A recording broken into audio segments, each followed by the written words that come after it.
The crystal chandelier cast dancing shadows across the ballroom of the Grand Metropolitan Hotel as Emily Danwer smoothed her borrowed black dress nervously. She had never felt more out of place in her life. "Stop fidgeting," Luna Martinez whispered, adjusting Emily's hair one final time. "You look absolutely stunning.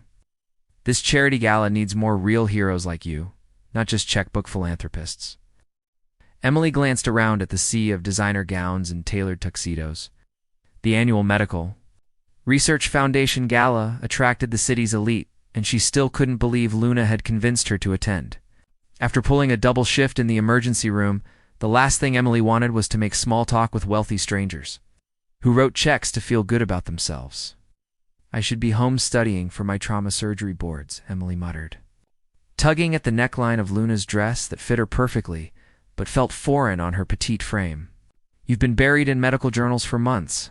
A night off won't kill your career prospects." Luna grabbed 2 champagne glasses from a passing waiter. "Besides, the hospital administrator specifically requested that our best young doctors attend. Show these donors what their money actually supports." Across the ballroom, Sebastian Cross stood near the floor-to-ceiling windows, steel gray eyes scanning the crowd with the practiced indifference of someone who attended to many of these events. At 32, he had built Cross Ventures into a tech empire worth hundreds of millions, but success came with obligations he increasingly resented. "You look like you're planning an escape route," Jasper Reeves observed, joining his best friend with 2 glasses of whiskey. "Your father will notice if you disappear before the speeches." Sebastian accepted the drink gratefully. "Theodore can handle the networking. I've already written the check. That's not the point, and you know it. These connections matter for the Singapore expansion." Jasper studied his friend's distant expression. "When's the last time you took a real break? It's not a business trip disguised as vacation, but actual time off." Before Sebastian could respond, the lights dimmed and the evening's program began. Emily found herself swept toward the front of the room as hospital staff were introduced and recognized for their dedication. Her cheeks flushed as applause filled the air, and she caught sight of a tall man in an impeccably cut tuxedo watching her intently from across the crowd. Their eyes met for just a moment, but something electric passed between them. Sebastian felt his breath catch as he studied the young woman with chestnut hair and intelligent dark eyes, who looked genuinely uncomfortable with the attention. Unlike the polished socialites he usually encountered, she possessed a natural grace. That came from confidence in her abilities rather than her appearance. "Who is she?" Sebastian found himself asking. Jasper followed his gaze and grinned. "Dr. Emily Danwer. She's supposedly one of the most promising young emergency physicians in the city. Luna Martinez, the woman next to her, is her best friend and colleague." The program continued with testimonials from patients and families whose lives had been saved by medical research funding, but Sebastian barely heard the words. He kept stealing glances at Emily, noting how she listened with genuine compassion to each story, occasionally wiping away tears. When the formal presentations ended and the dancing began, Emily made her way to the bar, hoping to find a quiet corner where she could check her phone for any emergency calls from the hospital. She ordered a glass of white wine and was surprised when a deep voice spoke behind her. "You looked like you were somewhere else entirely during those speeches."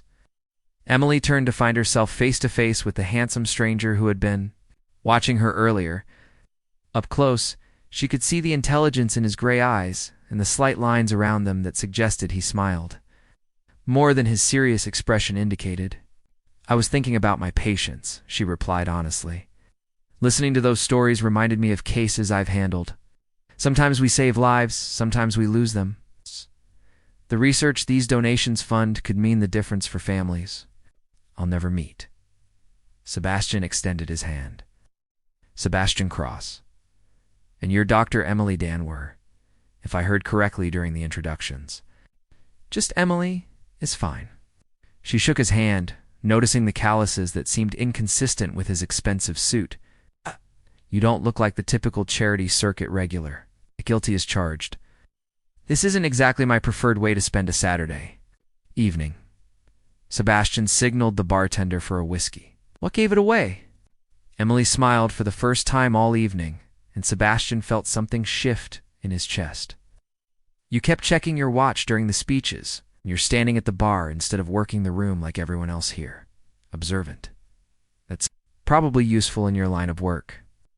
Sebastian found himself genuinely curious about this woman who seemed so different from anyone in his usual social circle. How long have you been an emergency physician? 3 years since residency. But I've been working toward this since I was 16. Emily's eyes lit up as she talked about her career. I knew I wanted to help people in crisis, to be there in those crucial moments when everything hangs in the balance. Sebastian listened intently as Emily described her work, her passion evident in every word. He found himself sharing details about his own career that he rarely discussed, explaining how CrossVentures focused on funding innovative technologies that could improve people's lives rather than just generate profits. That's not what I expected, Emily admitted, studying his face in the warm light of the bar.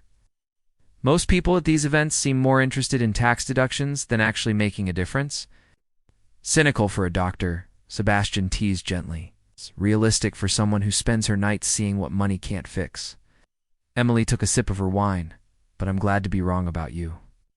The conversation flowed naturally as they moved from the crowded bar to a quieter alcove overlooking the hotel's garden. Sebastian found himself telling Emily about his complicated relationship with his father's expectations and his own desire to build something meaningful. Emily shared her struggles with work-life balance and her dream of eventually working with Doctors Without Borders. You'd give up a promising career here to work in dangerous conditions overseas? Sebastian asked, genuinely intrigued. Some things are more important than career advancement or security, Emily replied simply. I didn't become a doctor to play it safe. As the evening wore on, other guests gradually departed, but neither Sebastian nor Emily seemed to notice. They talked about books, travel, family, and dreams, with an intimacy that surprised them both. When Luna appeared to check on her friend, she found Emily laughing at something Sebastian had said, looking more relaxed than she had in months. Hate to interrupt, but the hospital is sending a car for us, Luna said diplomatically. Emily glanced at her watch in surprise. It's after midnight. I didn't realize how late it had gotten. Sebastian stood as Emily gathered her purse, reluctant to see the evening end. Could I possibly see you again? Maybe dinner somewhere that doesn't require formal wear? Emily hesitated, her practical nature warring with the unexpected connection she felt. I work crazy hours, and I'm not really in a place where I can date seriously. Neither am I, Sebastian admitted. But I'd like to try anyway. Something in his tone made Emily reconsider. Against her better judgment, she found herself nodding. I'm off duty Tuesday evening. Sebastian smiled, and Emily realized it transformed his entire face. I know a place that makes the best pasta in the city. Very casual, no photographers or people who want to discuss business deals. That sounds perfect. As Emily left with Luna, Sebastian watched from the hotel entrance until their car disappeared into the night traffic. For the first time in years, he found himself looking forward to something that had nothing to do with quarterly earnings or expansion plans. Interesting development, Jasper observed, appearing beside his friend. She's different, Sebastian said simply. Different how? Sebastian considered the question as they waited for his driver. She sees people, not opportunities. She listens because she cares, not because she wants something. When's the last time you met someone like that? Jasper studied his friend's expression with growing concern and amusement. You've got it bad, don't you? Sebastian didn't answer, but as his car pulled away from the hotel, he was already planning their Tuesday dinner and wondering if Emily Donmore had any idea she had just turned his carefully ordered world completely upside down. Tuesday came sooner than either of them expected, but not soon enough. 6 weeks later, Emily stared at the pregnancy test in the hospital bathroom, her hands trembling slightly as the second pink line appeared with unmistakable clarity.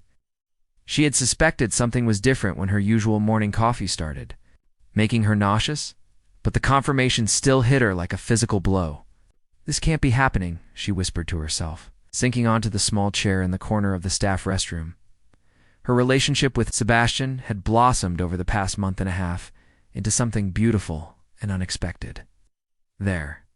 Tuesday dinner had led to coffee dates, long walks through the city, and quiet evenings at his penthouse where they talked until dawn. Despite their different backgrounds, they had found an easy rhythm together that felt both natural and profound. But a baby changed everything. Emily's phone buzzed with a text from Sebastian, thinking about you during this endless board meeting. Dinner tonight at that little Italian place you love? She stared at the message, unable to formulate a response. How could she tell him that their careful adult relationship was about to become infinitely more complicated? Sebastian had been clear from the beginning that he wasn't looking for anything serious, that his business empire required too much focus for traditional commitments. Emily, you've been in there for 15 minutes, Luna's voice called through. The door, Mrs. Patterson, in bed 3 is asking for you. Emily quickly tucked the test into her pocket and opened the door, trying to compose her expression. Luna took one look at her friend's pale face and immediately knew something was wrong. What happened? Luna asked, pulling Emily into an empty examination room. Without a word, Emily pulled out the pregnancy test. Luna's eyes widened as she processed what she was seeing. Sebastian, Luna asked gently. Emily nodded, unable to trust her voice. Have you told him? How can I tell him? Emily's composure finally cracked.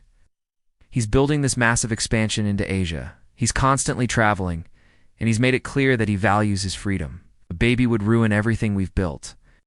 Together, Luna pulled her friend into a hug. You don't know that? Sebastian cares about you, Emily. Really cares. I've seen how he looks at you. Caring about someone and wanting to raise a child together are completely different things. Emily replied, wiping away tears she hadn't realized were falling. Meanwhile, across the city in the gleaming offices of Cross Ventures, Sebastian found himself unable to concentrate on the quarterly reports spread across his desk. Jasper noticed his friend's distraction during their afternoon strategy meeting.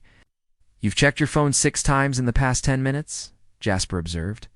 Everything okay with Emily? Sebastian looked up from his phone, where Emily's last message had been a brief response about being busy at work. For the past week, she had seemed different somehow, more distant and preoccupied than usual. I think something's wrong, but I can't figure out what, Sebastian admitted. She's been canceling our plans more often, and when we do see each other, it seems like she's somewhere else entirely. Have you asked her about it directly? Every time I try, she changes the subject or gets called away for an emergency. Sebastian ran his hands through his dark hair. I'm probably overthinking it. Her job is demanding. Jasper studied his friend carefully. Over the years, he had watched Sebastian date plenty of women, but none had ever affected him the way Emily. Did Sebastian's usual confidence seem shaken by the possibility that something might be wrong with their relationship? Maybe you should show up at the hospital with coffee and make it clear you have time to listen, Jasper suggested. That evening, Sebastian did exactly that. He arrived at Metropolitan General with Emily's favorite lavender latte and a determination. To find out what was troubling her, he found her finishing paperwork in the break room, looking exhausted after a long shift. Sebastian, Emily, looked up in surprise. What are you doing here? Bringing you coffee and hoping you'll tell me what's been bothering you lately. Sebastian sat down across from her, his gray eyes serious. Emily, I know something's wrong. Please talk to me. Emily felt her carefully constructed walls beginning to crumble under his concerned gaze. For weeks, she had been trying to figure out how to handle the pregnancy alone, convinced that telling Sebastian would end their relationship. Immediately. I need to tell you something, Emily began, her voice barely above a whisper. And I understand if it changes everything between us. Sebastian reached across the table to take her hand. Whatever it is, we can work through it together. Emily took a deep breath and looked directly into his eyes. I'm pregnant, Sebastian. 8 weeks along. The silence that followed seemed to stretch for eternity. Sebastian's expression went through a series of emotions: surprise, confusion, and something Emily couldn't quite identify. Pregnant, Sebastian repeated slowly, as if testing the word. You're certain? Emily nodded, pulling her hand back from his. I've been trying to figure out how to tell you for 2 weeks. I know this isn't what either of us planned, and I don't expect anything from you. I can handle this alone. Handle it alone? Sebastian's voice rose slightly, drawing attention. From a passing nurse, he lowered his voice and leaned forward. Emily, this is our baby you're talking about. Our responsibility. I know you're not ready for this kind of commitment, Emily said quickly. Your business expansion, your lifestyle, everything you've worked for, a baby doesn't fit into that picture. Sebastian stared at her for a long moment, processing not just the news but Emily's assumption that he would abandon her.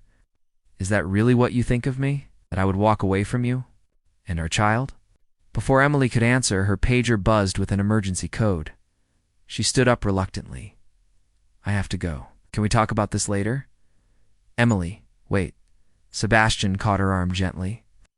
I need you to know that I'm not going anywhere. This is a shock, yes, but we're going to figure this out together. The sincerity in his voice made Emily's eyes fill with tears again. She nodded quickly and hurried toward the emergency department, leaving Sebastian alone with the coffee and the life-changing news that he was going to be a father. Over the next few days, Sebastian found himself completely rearranging his priorities. He canceled a business trip to Singapore and delegated more responsibilities to Jasper so he could spend time researching pregnancy, parenting books, and the best obstetricians in the city. His father, Theodore Cross, noticed the changes immediately. You've been distracted lately, Theodore observed during their weekly dinner at his exclusive club. The Singapore investors are asking questions about your commitment to the expansion. Sebastian had been dreading this conversation, but he knew it was inevitable. I've been dealing with some personal developments. Theodore's expression hardened. Personal developments don't pay for corporate growth, Sebastian. I didn't build this company for you to lose focus over some temporary distraction. It's not a distraction, and it's not temporary, Sebastian replied firmly. I'm going to be a father. The older man's face went through several shades of red. A father? With whom? Please tell me it's not that doctor from the charity gala. Emily is an exceptional woman, and yes, she's the mother of my child. Theodore leaned back in his leather chair, his businessman's mind immediately calculating the potential complications. This could ruin everything we've built. A gold-digging doctor with convenient timing. Don't. Sebastian's voice carried a warning that Theodore had rarely heard from his son. Don't you dare suggest that Emily is anything other than exactly who she appears to be. She's brilliant, dedicated, and she was prepared to handle this pregnancy completely alone rather than burden me with it. Then let her, Theodore replied coldly. Write a check, set up a trust fund, and maintain your distance. You have responsibilities that extend far beyond one woman's poor planning. Sebastian stood up from the table, his decision crystallizing in that moment. My responsibilities include being present for my child and the woman I'm falling in love with.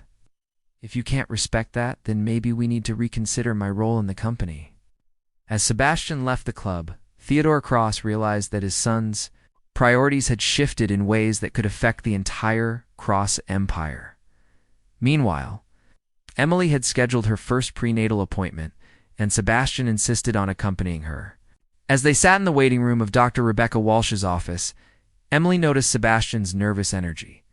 You don't have to be here, Emily said softly. I know this isn't easy. Where else would I be?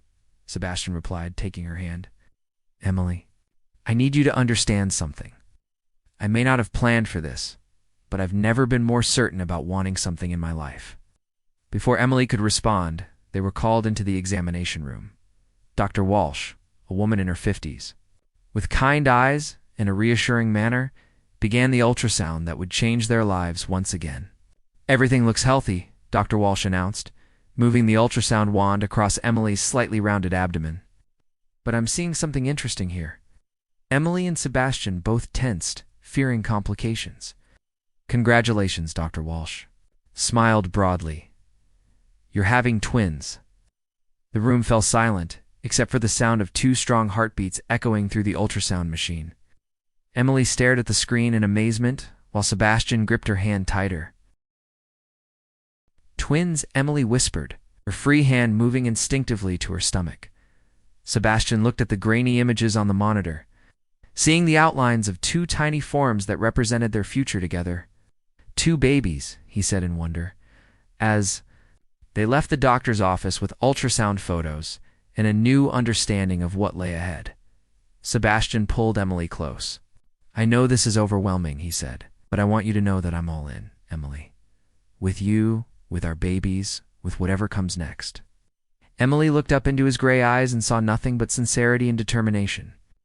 For the first time, since she had seen that pink line on the pregnancy test, she began to believe that maybe, just maybe, everything was going to be all right. "2 babies," she repeated, still trying to process the news. Sebastian smiled and kissed her forehead gently. 2 babies who are going to be as amazing as their mother. As they walked toward Sebastian's car, neither of them noticed Theodore Cross's private investigator taking photographs from across the street, or realized that their growing love was about to face its most serious challenge yet. The morning Emily collapsed in the hospital corridor marked the beginning of the most terrifying and transformative week of Sebastian's life. At 28 weeks pregnant with twins, she had been pushing herself too hard, working long shifts despite Sebastian's gentle protests and her doctor's increasing concerns.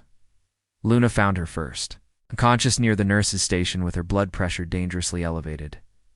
As the emergency team rushed Emily to the maternity ward, Luna called Sebastian with shaking hands. "You need to get here now."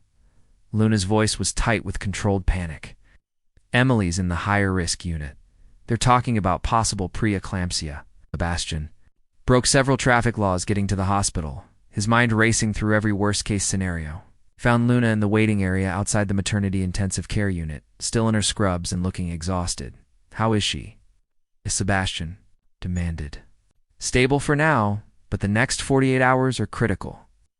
Dr. Walsh is with her, and they're monitoring the babies closely."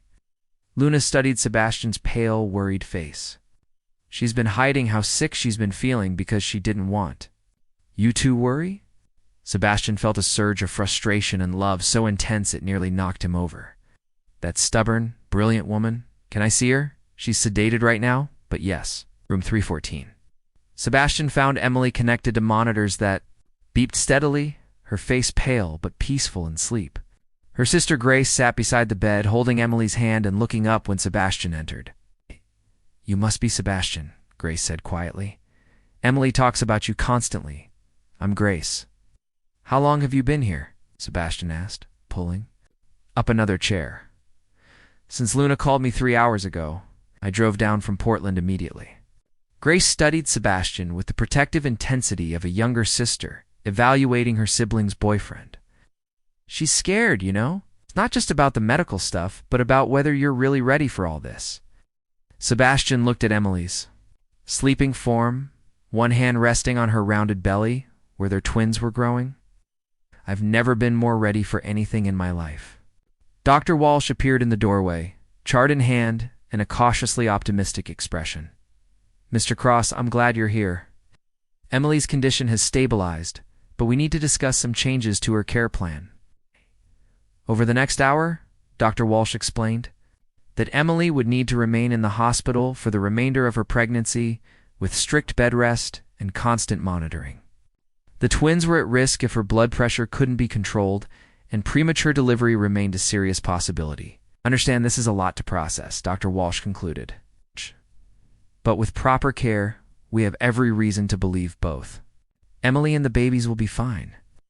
When Emily woke that evening, she found Sebastian asleep in the chair beside her bed, his hand resting protectively over hers.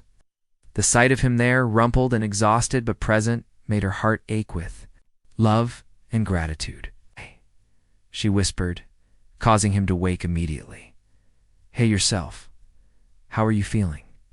Sebastian was instantly alert, checking the monitors before focusing on her face. "Like I've been hit by a truck, but better than this morning." Emily tried to sit up, but Sebastian gently pressed her back against the pillows. "Dr. Walsh says you need to stay put for the next few months. No arguments, no attempts to discharge yourself, no trying to work from your hospital bed." Sebastian's tone was firm but loving. "I'm going to be here every day to make sure you follow orders. Sebastian, you can't put your entire life on hold because of this. It's a Singapore expansion, your father's plans." "Let me stop you right there." Sebastian interrupted. "Yesterday morning, my father presented me with an ultimatum. End my relationship with you, and focus entirely on business, or he would remove me as CEO of Cross Ventures. Emily's eyes widened in alarm. Sebastian, no. You can't sacrifice everything you've built. I'm not sacrificing anything that matters. Sebastian took her hands in both of his. I told him to remove me as CEO if that's what it takes, because my priorities have changed. You and our babies are more important than any business deal or family legacy. Before Emily could respond, Jasper appeared in the doorway with coffee and a tablet under his arm. Sorry to interrupt, but I have news, Jasper announced. The Singapore investors have agreed to postpone the expansion for 6 months. We're impressed that Sebastian chose family over profits, said it showed the kind of integrity they want in a business partner. Sebastian looked surprised. How did you manage that? I may have mentioned that their new point of contact would be a man who walked away from $1 billion deal to take care of his pregnant girlfriend and unborn children. Apparently, that kind of commitment is rare in the business world. Jasper grinned. Also, your father is furious, but has agreed not to remove you as CEO since the board sided with you unanimously. Emily felt tears sliding down her cheeks as the full impact of Sebastian's choice hit her. You really chose us over everything else. I chose love over fear, Sebastian replied simply. I choose it every day. The weeks that followed tested their relationship in ways neither had anticipated. Emily struggled with being confined to bed, while Sebastian juggled running his company remotely and spending every possible moment at the hospital. Grace took a leave of absence from teaching to help, while Luna coordinated Emily's medical care and kept her friend's spirits up during the difficult days. Theodore Cross made one visit to the hospital, arriving with flowers and a stiff apology. That fooled no one. Emily was polite but firm in establishing boundaries, making it clear that their children would be welcome in his life only if he could accept their unconventional family with genuine respect. You're stronger than I gave you credit for, Theodore admitted to Sebastian as they left Emily's room. She won't be intimidated or bought off. That's one of the many reasons I love her, Sebastian replied. At 34 weeks, Emily went into premature labor during a thunderstorm that knocked out power to half the city. The hospital's backup generators kicked in just as Dr. Walsh was preparing for an emergency cesarean section, with Sebastian scrubbing in to be present for the birth of his sons. Are you ready to meet your babies? Dr. Walsh asked. As the surgical team prepared for the procedure, Emily reached for Sebastian's hand, finding strength in his steady presence. I'm terrified and excited and completely overwhelmed. Perfect. Sebastian smiled behind his surgical mask. That means you're ready to be a parent. James Theodore Cross was born first, weighing 4 pounds and 3 ounces, with his father's dark hair and his mother's determined cry. 2 minutes. Later, William Sebastian Cross arrived at 4 pounds even, quieter than his brother, but with the same strong grip that would later charm nurses throughout the NICU. As Sebastian watched Emily hold their sons for the first time, he felt something shift permanently in his chest. These tiny, perfect beings represented everything he hadn't known he wanted, and everything he would spend the rest of his life protecting. They're beautiful, Emily whispered, studying their faces with the intense focus she usually reserved for critical patience. They look like you, Sebastian said softly, touching James's tiny hand. They have your stubborn chin, Emily replied, smiling through tears of exhaustion and joy. The twins spent 6 weeks in the neonatal intensive care unit, gaining weight and strength while their parents learned the rhythms of new parenthood. Sebastian converted a guest room in his penthouse into a nursery, working with Grace to create a space that felt warm and welcoming rather than sterile and expensive. On the day the twins finally came home, Luna and Jasper were waiting with balloons and a home-cooked meal. Theodore Cross arrived with a carefully chosen selection of children's books and a humility that surprised everyone. I owe you an apology, Theodore said to Emily as she settled into the rocking chair with William, while Sebastian held James. I let my fear of change cloud my judgment about what was best for my son. Emily looked up at the older man who had tried so hard to control their relationship. Apology accepted, but understand that Sebastian makes his own choices now. We both do. As winter turned to spring, Sebastian and Emily found their rhythm as partners and parents. Sebastian scaled back his travel schedule, and delegated more responsibilities, discovering that he could be more effective by working smarter rather than longer. Emily took extended maternity leave, planning to return to work part-time when the twins were older. On James and William's first birthday, Sebastian organized a small celebration in the penthouse garden with both their families and closest friends. As Emily watched him help the twins blow out their birthday candles, she reflected on how completely their lives had changed. "Happy birthday, my beautiful boys," Emily whispered, kissing each baby's head as they sat in their matching high chairs, covered in cake and grinning toothless lie. After the guests had gone home and the twins were finally asleep, Sebastian found Emily on the terrace overlooking the city lights. He had been carrying something in his pocket for weeks, waiting for the right moment. "Emily," Sebastian said quietly, causing her to turn from her contemplation of the skyline. When she saw him holding a small velvet box, her breath caught in her throat. "I know we did everything backwards," Sebastian began, dropping to one knee. "First came love, then came babies, then came figuring out how to build a life together. But I want to make it official." He opened the box to reveal a simple, elegant ring with a center diamond surrounded by smaller stones. "These represent our family. You, me, James, and William. Will you marry me, Emily Danwar? Will you let me spend the rest of my life proving that choosing love was the smartest business decision I ever made?" Emily looked down at the man who had completely reorganized his priorities to make room for their unexpected family, who had chosen her and their children over everything his previous life had offered. "Yes," she whispered, then louder, "Yes. Absolutely yes." As Sebastian slipped the ring onto her finger, Emily realized that their one wild night at a charity gala had led to something neither of them could have planned, but both of them had needed. Love, she thought, was the best kind of surprise.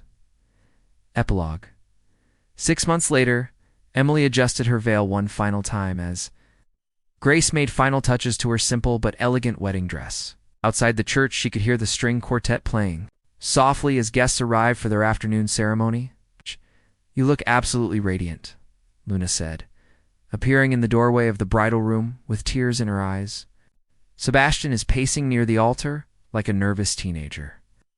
"Good," Emily laughed. "I want him to be as excited as I am." Through the window, she could see Jasper entertaining James and William in the garden, both boys dressed in tiny tuxedos that made them look like miniature versions of their father. At 18 months old, they were walking, babbling constantly, and charming everyone they met. "Are you ready, Dr. Crossduby?" Grace asked, using the hyphenated name Emily had chosen to honor both her career and her new family. "I've been ready since the night we met," Emily replied, taking one last look in the mirror at the woman she had become. Emergency physician, mother, partner, and now bride to the man who had proven that love could indeed conquer all obstacles. As the church doors opened and Emily walked down the aisle toward Sebastian, she caught sight of Theodore Cross in the front row, holding William, while James sat contentedly in Luna's lap.